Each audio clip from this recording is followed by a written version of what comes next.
परिचय। 1, 2, 3, 4, 5, 6, 7, 8, 9। 1 और 9 0।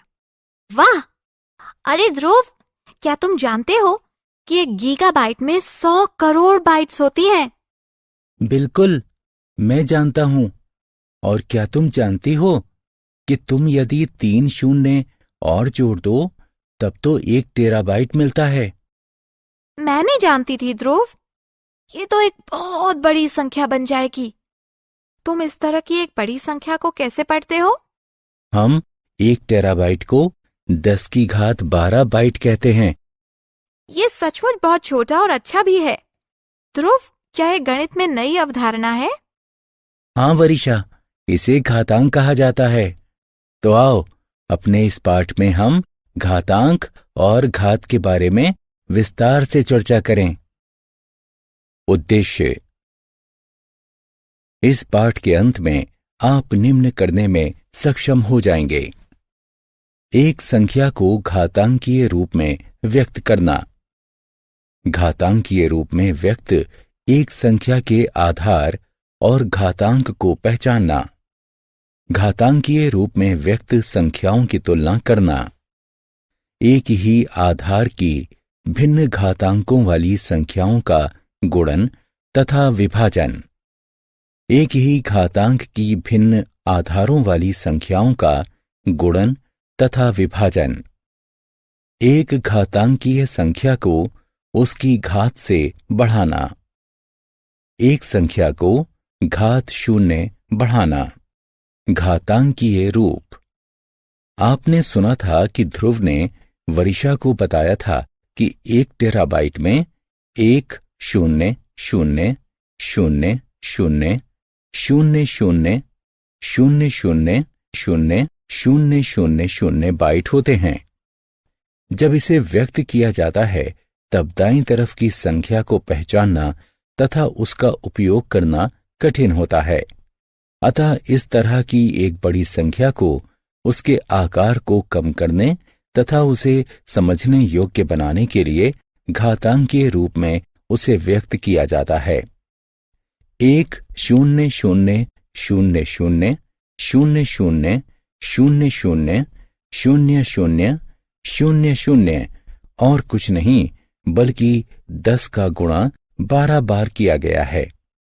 हम इसका ज्ञान उपयोग करते हुए इसे घातांकीय रूप में 10 की घात 12 के रूप में व्यक्त करते हैं। अतः ध्रुव द्वारा उचित रूप से दिखाए अनुसार 1 टेराबाइट को 10 की घात 12 बाइट के तुल्य व्यक्त किया जा सकता है। 10 की घात 12 2 पूर्णांकों से मिलकर बना है। वे हैं 10 और 12। 10 को आधार तथा 12 को घातांक कहा जाता है। हम आधार तथा घातांक को बढ़ा या घटाकर बड़ी संख्याओं को घातांकीय रूप में व्यक्त कर सकते हैं। घातांकीय रूप में व्यक्त इस संख्या को देखिए। आधार 4 तथा घातांक 2 है।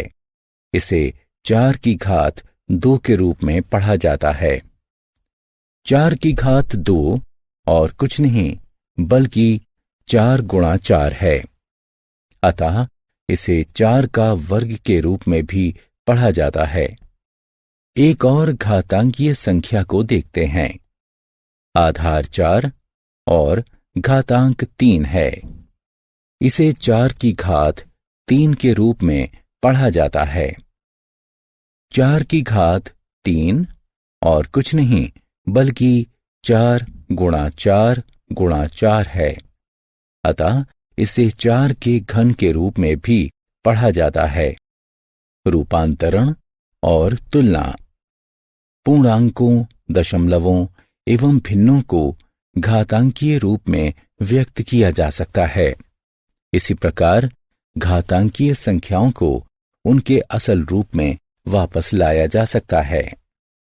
घातांकीय संख्याओं की तुलना भी ठीक उसी तरह से की जा सकती है जिस तरह से पूर्णांकों, भिन्नों और दशमलवों की तुलना की जाती है। आइए एक एक करके घातांकीय संख्याओं के रूपांतरण एवं तुलना को देखते हैं।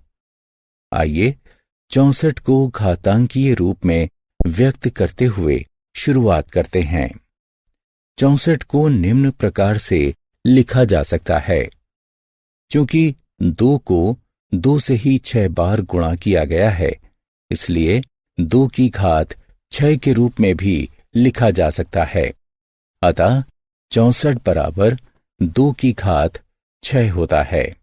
आइए अब 37,456 का विस्तार करते हैं तथा इसे घातांकीय रूप में व्यक्त करते हैं।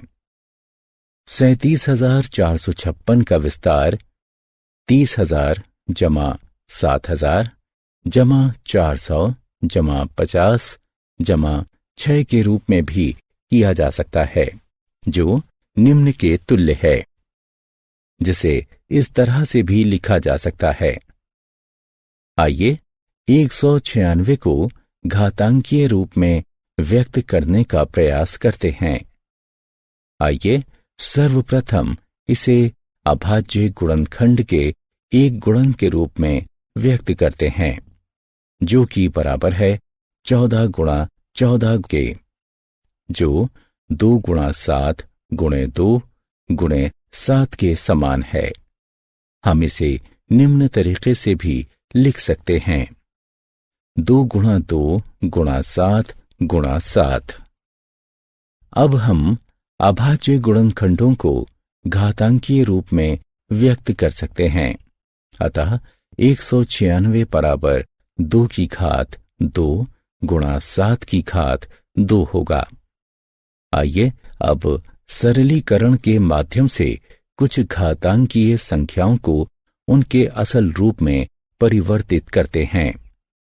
आइए कोष्ठक में घटा 4 की घात 3 को सरल करके शुरू करते हैं। कोष्ठक में घटा 4 की घात 3 का विस्तार निम्न प्रकार से किया जा सकता है। कोष्ठक में घटा 4 आत्म मूल्यांकन। सही विकल्प को उठाकर उसके संगत स्थान पर रखें। आत्म मूल्यांकन। संख्याओं के प्रत्येक युग्मों के बीच की जगह के लिए उचित प्रतीकों का चयन कीजिए। घातांकों के नियम। घातांकों को समझने के पश्चात आइए अब हम अपना ध्यान निम्नलिखित से संबंधित घातांकों के नियम पर लगाते हैं। समान आधार वाली किंतु भिन्न घातांकों की संख्याओं का गुणन या विभाजन। समान घातांकों वाली किंतु भिन्न आधार की संख्याओं का गुणन या विभाजन। घातांकीय संख्याओं को घातों से बढ़ाना। घातांकीय संख्याओं को शून्य की घातों से बढ़ाना। समान आधार की भिन्न घातांकों वाली संख्याओं का गुणन या विभाजन। यदि q एक अशून्य संख्या है, तब q की घात m गुणे q की घात n बराबर q की घात m जमा n होगा। समान आधार की भिन्न घातांकों वाली संख्याओं का गुणन या विभाजन एक घातांकीय संख्या है, जिसकी घात गुणा की गई संख्याओं की घात का योगफल होती है। आइए कुछ उदाहरणों की सहायता से नियम को समझने की कोशिश करते हैं। गुणन को घातांकीय रूप में व्यक्त कीजिए। 9 वर्ग गुणा 9 की घात 3 बराबर 9 गुणा 9 गुणा 9 गुणा 9 गुणा 9 होता है, जो कि 9 की घात 5 के बराबर है, जिसे 9 की घात 2 जमा 3 के रूप में भी लिखा जा सकता है। एक और उदाहरण को देखें। 5 की घात 4 गुणे 5 की घात 6 बराबर 5 गुणा 5 गुणा 5 गुणा 5 गुणा 5 गुणा 5 गुणा 5 गुणा 5 गुणा 5 गुणा 5 होता है, जो कि 5 की घात 10 के बराबर है, और इसे 5 की घात 4 जमा 6 के रूप में भी लिखा जा सकता है। यदि q एक अशून्य संख्या है, तब q की घात m भाग q की घात n बराबर q की घात m घटा n होता है। समान आधार भिन्न घातांकों वाली दो घातांकीय संख्याओं के बीच एक विभाजन संक्रिया का भागफल एक घातांकीय संख्या होता है, जिसकी घात भाज्य तथा भाजक की घातों के बीच का व्यवकलन होती है। आइए उपयोग के लिए एक नियम लगाते हैं। भागफल को घातांकीय रूप में व्यक्त करते हैं। 8 की घात 6 भाग 8 की घात 4 बराबर 8 गुणे 8 गुणे 8 गुणे 8 गुणे 8 गुणे 8 बटे 8 गुणे 8 गुणे 8 गुणे 8 के, जो कि हल करने पर 8 की घात 2 प्राप्त होगा, और इसे हम 8 की घात 6 घटा 4 से समान घातांक की भिन्न आधारों वाली संख्याओं का गुणन या विभाजन। यदि p तथा q दो अशून्य संख्याएं हैं, तब p की घात m गुणा q की घात m बराबर p गुणा p गुणा p इत्यादि m बार गुणे q गुणा q गुणा q इत्यादि m बार होता है, जो कि हल करने पर कोष्ठक में pq की घात m प्राप्त होता है। समान घातांक की भिन्न आधारों वाली दो घातांकीय संख्याओं का गुणन एक घातांकीय संख्या होता है, जिसका आधार गुणा की जाने वाली दो संख्याओं के आधार का गुणन होता है तथा घात उनकी घातों के बराबर होती है। आइए कुछ उदाहरण की सहायता से इस नियम को समझते हैं।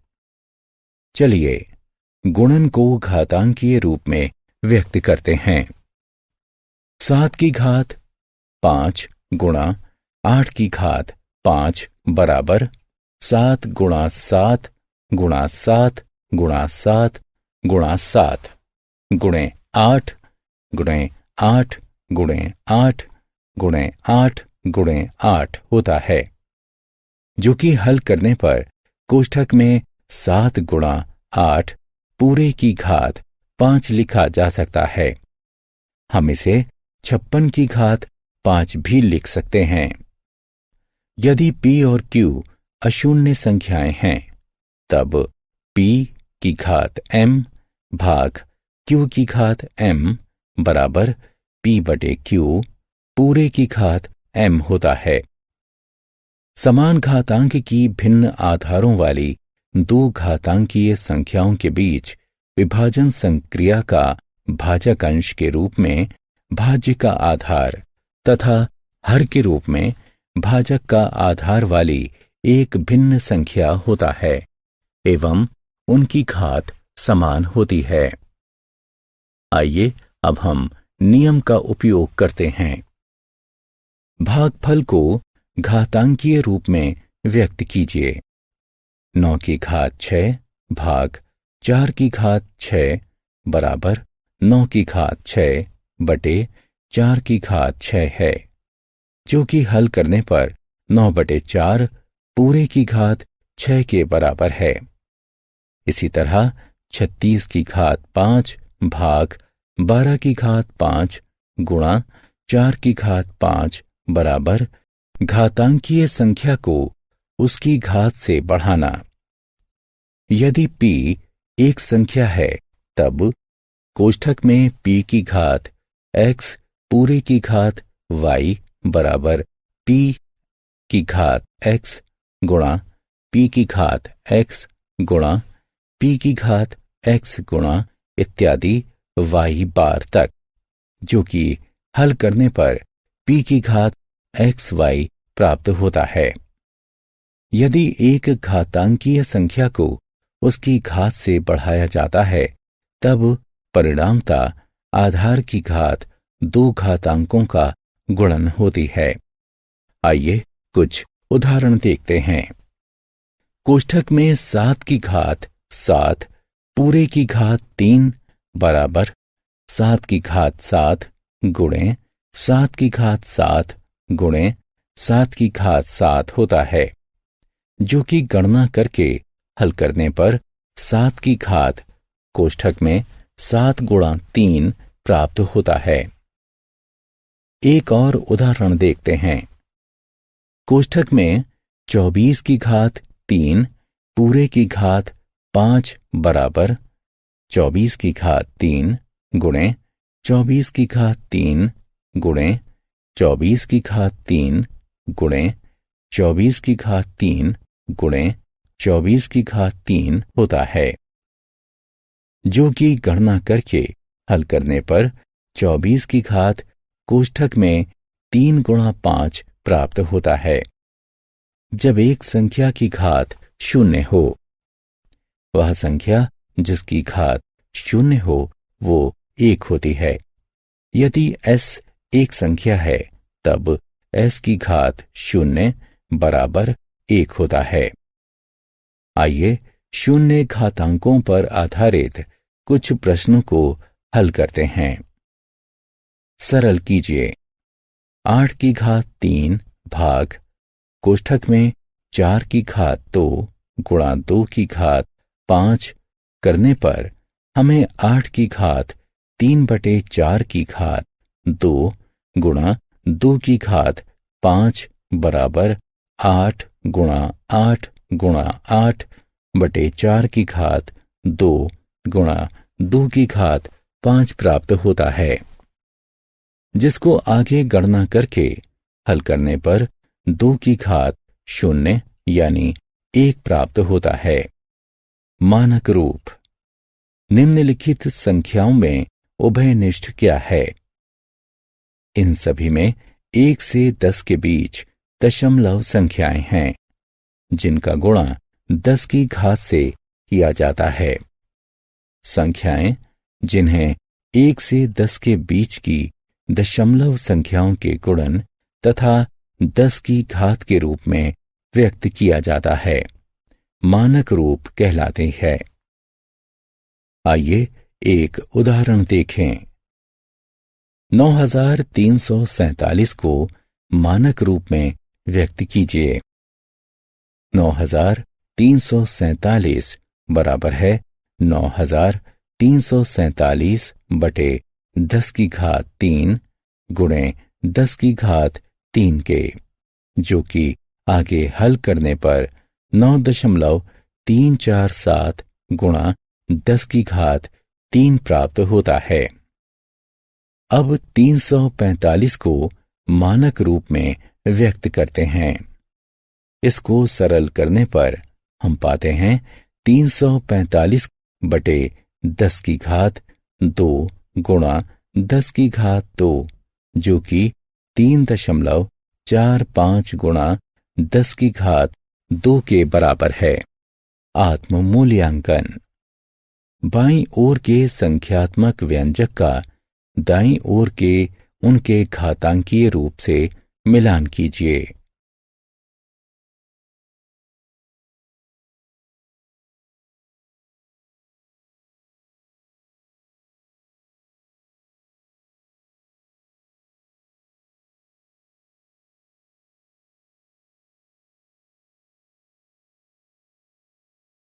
सारांश।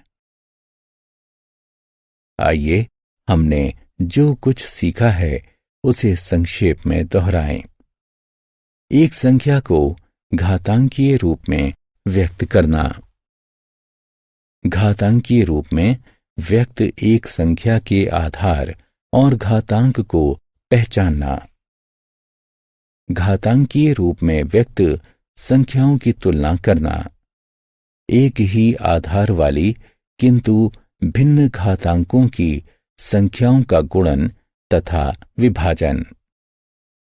एक ही घातांक वाली किंतु भिन्न आधारों की संख्याओं का गुणन तथा विभाजन। एक घातांकीय संख्या को उसकी घात से बढ़ाना।